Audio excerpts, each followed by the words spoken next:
हमारे बाहर के देशों के खिलाड़ियों के बारे में से एक के बारे में जानकारी मुझे है बहुत पक्की और गहरी। बोरिस बेकर नाम का एक टेनिस प्लेयर, वो बहुत सारे यूरोप के और अमेरिकन कंपनियों के विज्ञापन करता रहा हेल्थ टॉनिक के।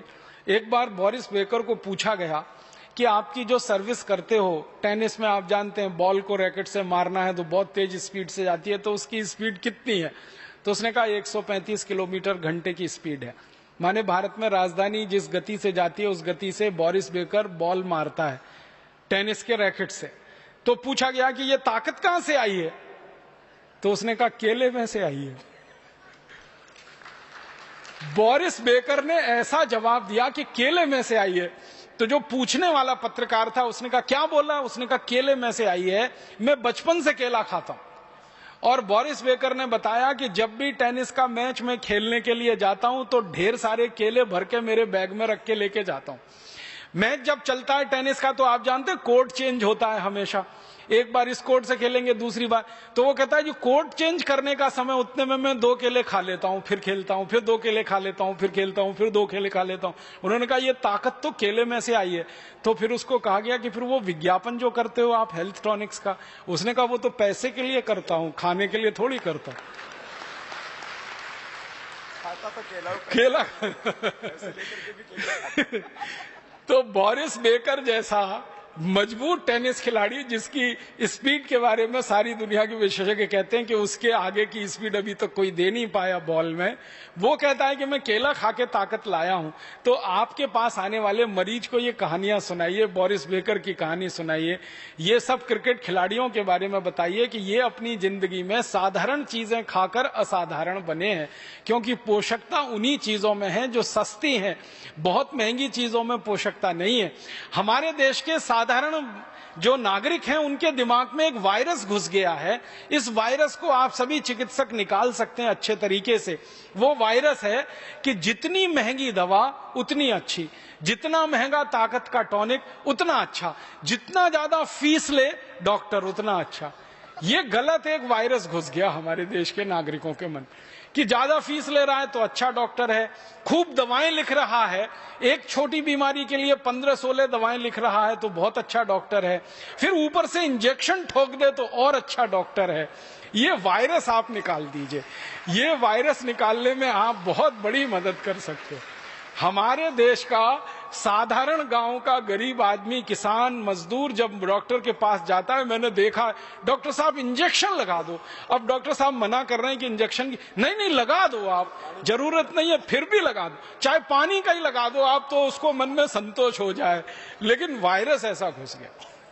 मेरी आपसे विनम्र प्रार्थना है कि मरीजों को आप सिर्फ चिकित्सा दे रहे हैं इतना ही नहीं है, मरीजों को थोड़ी शिक्षा भी दे दीजिए, उनको एजुकेट भी कर दीजिए तो बहुत बड़ा काम हो जाए। मुझे भारत में कई बार ऐसा लगता है कि भारत के मरीजों को चिकित्सा सेवाओं की जितनी जरूरत है उससे कई गुना ज्यादा हमारे देश के मरीजों को, साधारण नागरिकों को शिक्षा की जरूरत है, हेल्थ एजुकेशन की जरूरत है। हेल्थ फैसिलिटीज तो काफी कुछ हो गई हैं अब इस देश में, बहुत सारे चिकित्सालय हैं, बहुत सारे डॉक्टर हैं, बहुत सारी दवा की दुकानें हैं, लेकिन हेल्थ एजुकेशन के नाम पर इस देश में बड़ा शून्य है। हमारे देश की सरकार ने पिछले साल एक आंकड़ा दिया जो बहुत दिल दहलाने वाला है। पिछले साल भारत देश में 50 लाख बच्चों की मौत हुई डायरिया से। भारत सरकार का कहना है डायरिया से 50 लाख बच्चे मर गए, और सरकार का कहना है कि एवरेज माने औसतन हर साल डायरिया से 50 लाख बच्चे मरते हैं। किसी साल 46 लाख होते हैं, किसी साल 54 लाख हो जाते हैं, किसी साल 52 लाख, किसी साल 48 लाख। पिछले कई वर्षों से ये एवरेज निकल रहा है कि 50 लाख बच्चे डायरिया से मरते। सभी चिकित्सक इस बात को बहुत गहराई से समझते हैं कि डायरिया बहुत जल्दी और आसानी से ठीक होने लायक बीमारी है, बस इसमें एजुकेशन की जरूरत है। शायद इसमें दवा की इतनी जरूरत नहीं है, लेकिन एजुकेशन की जरूरत है। और वो एजुकेशन साधारण सा, किसी भी गरीब आदमी को आप कह दो कि भैया डायरिया हो गया तुम्हारे बच्चे को, नींबू की शिकंजी बना लो, उसमें थोड़ा नमक डाल के बच्चे को 2-2 चम्मच पिलाते रहो 5-5, 7-7, 10-10 मिनट से, तो डायरिया तो ठीक होगा ही, बच्चा मरेगा भी नहीं। इतनी आसान बात है। परम पूजनीय स्वामी जी एक नुस्खा बताते हैं जिसको आप जरूर उपयोग करिए कि कच्चे दूध में नींबू निचोड़कर तुरंत पिला दीजिए फटने से पहले। एक खुराक में ही इतना गहरा असर आता है कि दवाओं की बिल्कुल जरूरत ही नहीं है। तो जिस देश में कच्चे दूध में नींबू निचोड़कर डायरिया ठीक होने की पूरी व्यवस्था हो और घर में नींबू की शिकंजी बनाकर नमक मिलाकर पिलाने की सबके पास सुविधा हो, उस देश में 50 लाख बच्चे हर साल मर जाएं डायरिया से। ये एक ही बात का प्रमाण है कि हमको हेल्थ फैसिलिटी नहीं, हेल्थ एजुकेशन की बहुत जरूरत है इस देश को। भारत सरकार ने पिछले साल इसी तरह का एक आंकड़ा और दिया, वो और भी दुख देता है कि हमारे भारत देश में 40,000 बच्चे हर साल अंधे हो जाते हैं विटामिन ए की कमी से। अब 40,000 बच्चे अगर हर साल अंधे हो रहे हों विटामिन ए की कमी से, तो इसमें शायद दवा की इतनी जरूरत नहीं जितनी एजुकेशन की जरूरत है। जिस भारत में गाजर पैदा होती हो, जिस भारत में भरपूर दूध पैदा होता हो, जिस भारत में दही हो, जिस भारत में पनीर हो, जिस भारत में मूंगफली हो, वहां के बच्चों को विटामिन ए की कमी हो जाए और वहां के बच्चे अंधे हो जाएं विटामिन ए की कमी से, और वो भी एक दो नहीं 40,000। और इन आंकड़ों में ध्यान यही दीजिएगा कि सरकार के पास जो रिपोर्टेड केस हैं वो ये 40,000 बच्चों के अंधे होने के हैं प्रतिवर्ष के, या 50 लाख बच्चों के डायरिया के मरने के केसेस हैं, ये रिपोर्टेड केसेस हैं। अनरिपोर्टेड जिनकी दर्ज ही नहीं है कहीं कोई सूचना, वो और भी बड़े हो सकते हैं। तो ये दो आंकड़े पढ़कर तो मेरा दिल दहल गया कि जब भरपूर गाजर पैदा हो रही है और विटामिन ए की हर चीज इस देश में मिलती है। बहुत सारे देश हैं दुनिया में जहां गाजर नहीं हो सकती, बहुत सारे देश हैं जहां मूंगफली नहीं हो सकती, बहुत सारे देश हैं जहां दूध नहीं है क्योंकि जानवर नहीं है, बहुत सारे देश हैं जहां मक्खन नहीं है, दही नहीं है, पनीर नहीं है क्योंकि उनके यहाँ जानवरों की संख्या नहीं है। वहां पर विटामिन ए की कमी से हजारों बच्चे अंधे हो जाएं तो एक बार को समझ में आता है। भारत जैसे देश में जहां प्रचुर भंडार है, सस्ती कीमत पर विटामिन ए उपलब्ध है, वहां अगर हजारों बच्चे 40,000 अंधे हो जाएं तो ये बहुत दुख होता है, धक्का लगता है दिल को। आप इसमें बहुत बड़ी भूमिका निभा सकते हैं। इस तरह की जो समस्याएं हमारे देश में हैं इनमें बहुत बड़ी भूमिका निभा सकते हैं। विटामिन सी की कमी हो जाए हमारे भारत देश में, तो आप जानते हैं कि इस देश में विटामिन सी का बहुत बड़ा स्रोत है आंवला, आसानी से उपलब्ध है, 10, 12, 15 रुपए किलो में आसानी से उपलब्ध है। जब सीजन आता है तब आप इसको इकट्ठा करके रख सकते हैं और इसको सालों साल इस्तेमाल कर सकते हैं।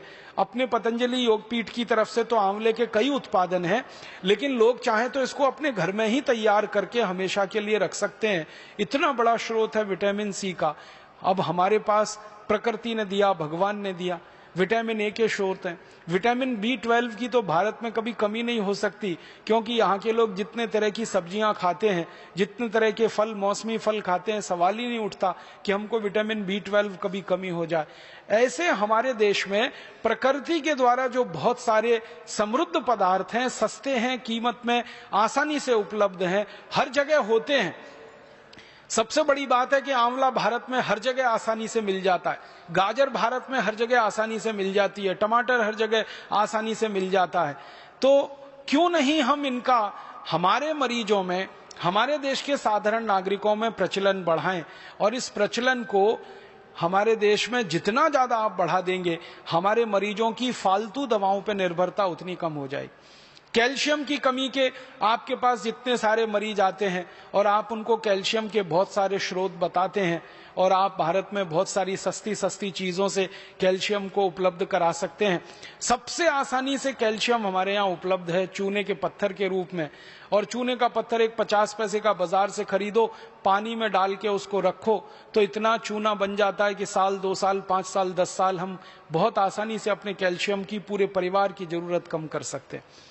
आप भारत के लोगों को एक छोटी सी बात कहिए, विनम्रता से मैं आपसे कहना चाहता हूं कि लोगों से कहिए कि कैल्शियम की कमी पूरी करनी है तो सेंडोज की गोलियां ले आते हैं। कैल्शियम सेंडोज की सैकड़ों रुपए की गोलियां आती हैं। बेचारा गरीब आदमी तो सोच के ही परेशान हो जाता है, फिर उसका खर्चा बहुत बढ़ जाता है। माताओं को अक्सर गर्भावस्था के समय में कैल्शियम की गोलियां आप सब बताते हैं, तो उनको इतना ही कह दीजिए कि चूना खाओ, और लोगों से कहिए चूना लगाओ मत किसी को, चूना खाओ। चूना लगाने के लिए नहीं है, खाने के लिए है, ये चूना लगाने की जो आदत आ गई है हम में, अंग्रेजों से सीख सीख कर हमने चूना लगाना सीख लिया सबको। पहले कोई इस देश में किसी को चूना नहीं लगाता था, अंग्रेजों के आने के बाद हमने चूना लगाना सीख लिया। तो लोगों से कहिए चूना लगाओ मत, चूना खाओ। ये चूना खाने के लिए है। हाँ, बस इतना ही विनम्रता से कहिएगा कि तंबाकू के साथ मत खाओ। उसको खाना है तो दही में डाल के खाओ, उसको खाना है तो दाल में डाल के खाओ, उसको पीना है तो पानी में डाल के पियो। मामूली सी मात्रा जीरे के दाने के बराबर, गेहूं के दाने के बराबर दही में, नहीं तो दाल में, नहीं तो सब्जी में, नहीं तो पानी में आसानी से खाया जा सकता है और बहुत बड़ा कैल्शियम का स्रोत है। भगवान ने इतना बड़ा कैल्शियम का स्रोत इस देश को दिया है, शायद ही किसी देश में होगा। वो चूने का पत्थर ही है जिससे हम सीमेंट बना रहे हैं, वो चूने का पत्थर ही है जो 20 तरह के उद्योग में जा रहा है। वो ही चूना हमारे मरीजों के कैल्शियम की पूर्ति में बहुत बड़ी भूमिका निभा सकता है। तो ये साधारण सी बातें आम आदमी के दिल दिमाग में बहुत जल्दी बैठ जाती हैं, लेकिन आप कहेंगे तो ज्यादा अच्छे से। कोई दूसरा कहेगा ना तो कुतर्क करेगा, तुम क्या डॉक्टर हो, तुमको क्या मालूम है। लेकिन जब कोई डॉक्टर उसको कह रहा है तो बहुत गहराई से, एक तो परंपरा से आई हुई है बात, चूना उसके दादाजी खाते थे, दादाजी के दादाजी खाते थे, वो भी खाते थे, देखा है उसने। फिर आपने और जोड़ दिया उसमें कि ये कैल्शियम का सबसे बड़ा भंडार है, तो बात तो पक्की बैठ जाएगी उसके मन में। फिर वो अपनी जीवन शैली को इस तरह से बना लेगा कि सैंडोज की गोलियां खा खाकर करोड़ों रुपए एक विदेशी कंपनी को देना, क्योंकि आप जानते हैं सैंडोज जो है विदेशी कंपनी है, उसके करोड़ों रुपए का धंधा सिर्फ ये गोलियों का ही है। और ये धंधा हम भारतवासियों के अनजाने में, गैर जानकारी में हो रहा है। अगर ये जानकारी बढ़ जाए भारतवासियों की तो बहुत बड़ा काम आप सब मिलकर कर पाएंगे।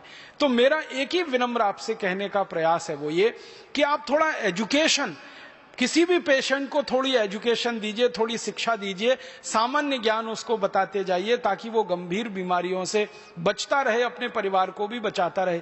बहुत दुख होता है कि भारत में 60 से 70% बीमारियां खराब पानी के कारण है, गंदे पानी के कारण है। अब मरीजों को और हमारे देश के सभी साधारण नागरिकों को यह बताया जा सकता है कि भाई पानी को ठीक करके पियो, उबाल करके पियो, छान करके पियो, इसकी गंदगी से आप इतनी बीमारियों से परेशान हो। डायरिया तो आप जानते हैं कि खराब पानी से ही होता है, हैजा तो आप जानते हैं खराब पानी का ही दुष्परिणाम है। आप तो जानते हैं लीवर की कई सारी बीमारियां बहुत सारे गंदे पानी के कारण, खराब पानी के कारण है। तो ये साधारण सी बातें हमारे मरीजों को ध्यान में आप लाते रहें और उनको थोड़ा एजुकेट करते रहें, शिक्षित करते रहें, तो बहुत बड़ा काम आप सब कर सकते हैं।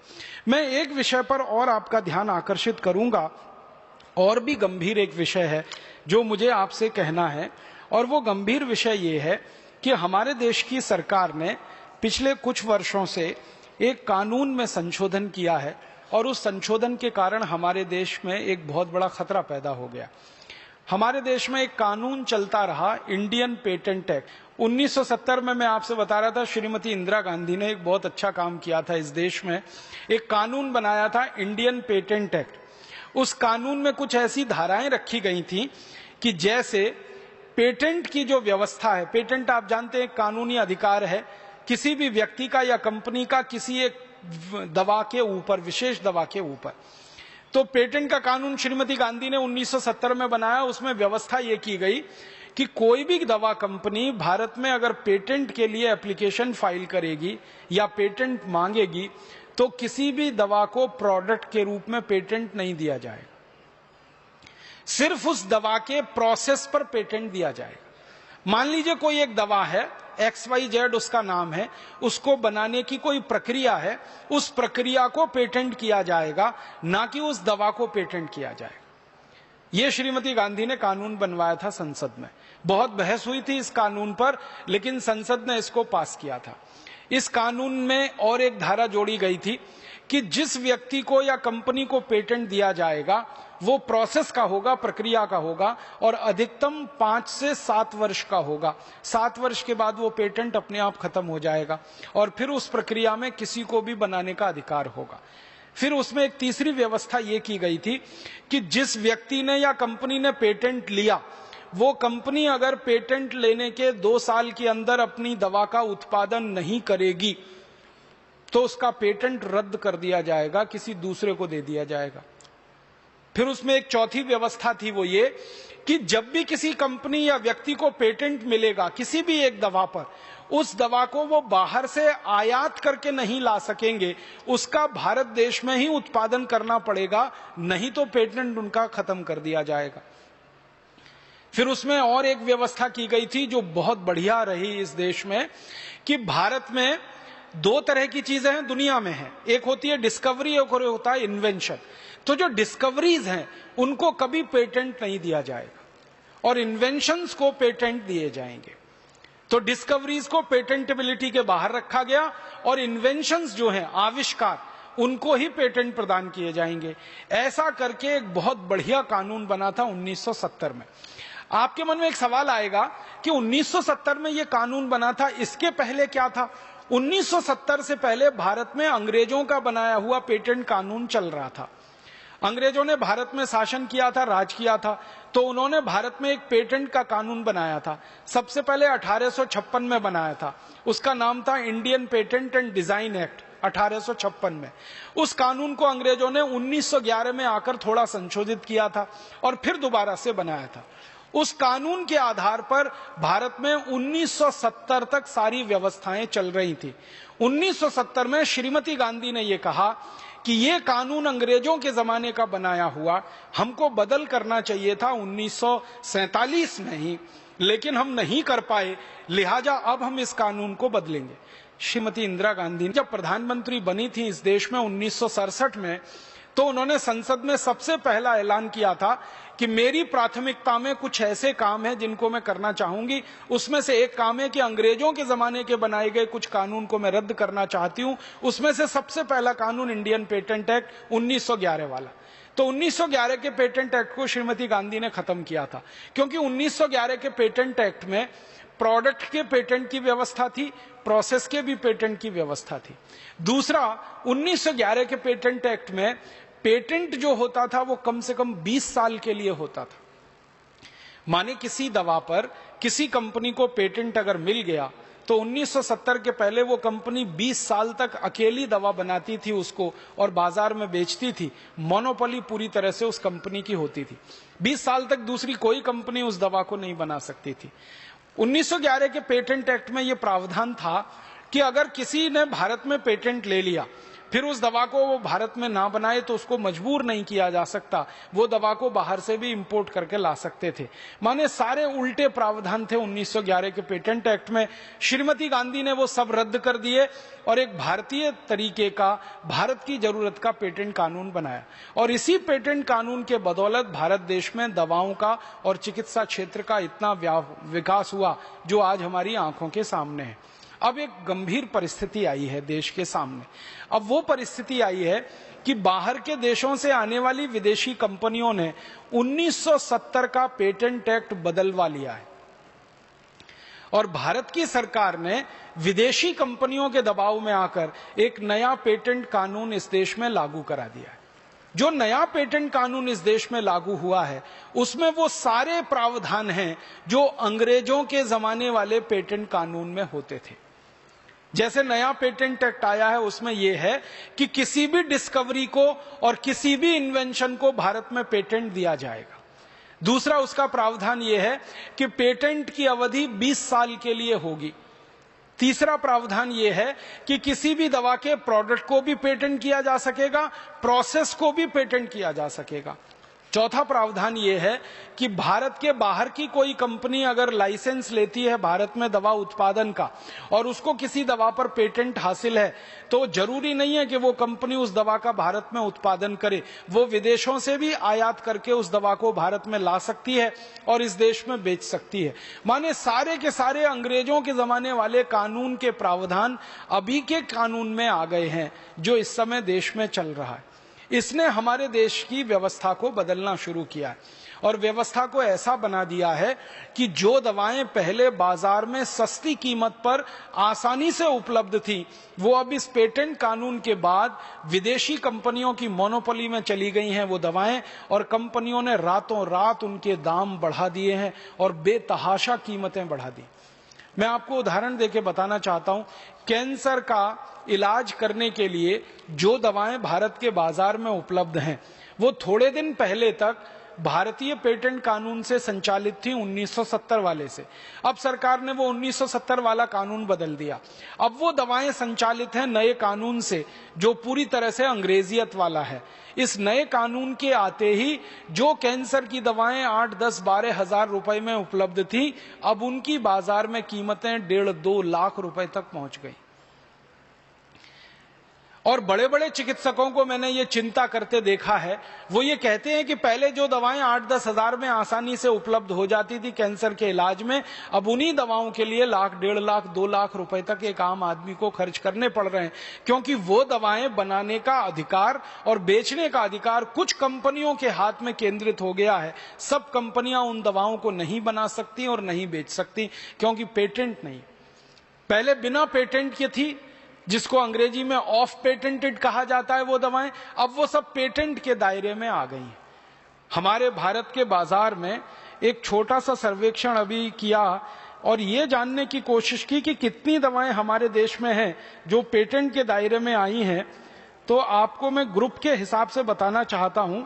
एंटीबायोटिक जो दवाएं हैं, सभी एंटीबायोटिक दवाओं में 40% दवाएं पेटेंट के दायरे में आ गई हैं। फिर उसके बाद एंटीबैक्टीरियल जो दवाएं हैं बाजार में, उनमें से 98% दवाएं, 98% पेटेंट के दायरे में आ गई हैं। फिर उसके बाद जो एंटी फंगल दवाएं हैं, वो लगभग 69% पेटेंट के दायरे में आ गई हैं। फिर उसके बाद हृदय रोग नाशक, कार्डियोवैस्कुलर मेडिसिन जिनको आप कहते हैं, वो दवाएं करीब करीब 74% पेटेंट के दायरे में आ गई हैं। फिर उसके बाद दर्दनाशक जो दवाएं हैं, दर्द निवारक जो दवाएं हैं, वो करीब 78% पेटेंट के दायरे में आ गई हैं। और फिर उसके बाद जो एंटी डायबिटिक मधुमेह नाशक दवाएं हैं, वो करीब 55% पेटेंट के दायरे में आ गई हैं। और अस्थमा नाशक, एंटी अस्थमेटिक जो मेडिसिन हैं, वो 47% पेटेंट दायरे में आ गई हैं। जो कॉन्ट्रासेप्टिव्स मेडिसिन है, वो करीब 88% पेटेंट के दायरे में आ गई हैं। और जो एंटी अल्सर दवाएं हैं, अल्सर रोधी, वो करीब 65% पेटेंट दायरे में आ गई हैं। और जो ल्यूकेमिया के काम में, ल्यूकेमिया इलाज में ल्यूकेमिया रोधी दवाएं जो मानी जाती हैं, वो 32% पेटेंट के दायरे में आ गई हैं। मतलब कुछ ही दवाएं हैं जो अब पेटेंट दायरे के बाहर हैं। एंटीबैक्टीरियल में तो सिर्फ 2% दवाएं हैं जो पेटेंट दायरे के बाहर हैं, और दूसरे ग्रुप्स में किसी में 20-25, किसी में 40% तक। इसका मतलब यह है कि जो दवाएं पेटेंट के दायरे में आ गई, अब उनके ऊपर एकाधिकार किसी कंपनी का हो गया। मैं एक छोटे से उदाहरण से आपको समझाता हूं। मेरे हाथ में एक बॉल पेन है। अगर इस बॉल पेन के ऊपर मुझे पेटेंट मिल गया, तो आप जान लीजिए इसको बनाकर बेचने का 20 साल तक अधिकार मेरे हाथ में रहेगा। कोई भी दूसरा इस बॉल पेन को ना बना सकेगा, ना बेच सकेगा। अगर किसी दूसरे व्यक्ति ने और कंपनी ने इस बॉल पेन को बनाकर बेचने की बाजार में कोशिश की, तो मैं उसके खिलाफ मुकदमा करूंगा और मुकदमे में जीत मेरी होगी और उस कंपनी को ताला लग जाएगा। लिहाजा कोई भी कंपनी बाजार में मेरे कंपटीशन में नहीं उतर सकती। एक तरफ सारी दुनिया में ये शोर किया जा रहा है कि ग्लोबलाइजेशन करो ताकि कंपटीशन बढ़े, ग्लोबलाइजेशन करो, लिबरलाइजेशन करो ताकि प्रतियोगिता बढ़े, कंपटीशन बढ़े। दूसरी तरफ पेटेंट की व्यवस्थाओं के माध्यम से एकाधिकार करने की कोशिश और साजिश इस देश में शुरू हो गई। और ये पेटेंट की व्यवस्थाओं में सबसे खराब एक नियम है, वो ये फर्स्ट कम फर्स्ट गेट। माने जिसका पेटेंट एप्लीकेशन पहले आएगा, पेटेंट उसी को दिया जाएगा, चाहे उसको जरूरत हो या उसको जरूरत ना हो। उसका पेटेंट क्लेम बिल्कुल निर्दोष हो या नहीं हो, लेकिन एप्लीकेशन पहले दिया है तो उसी का होगा।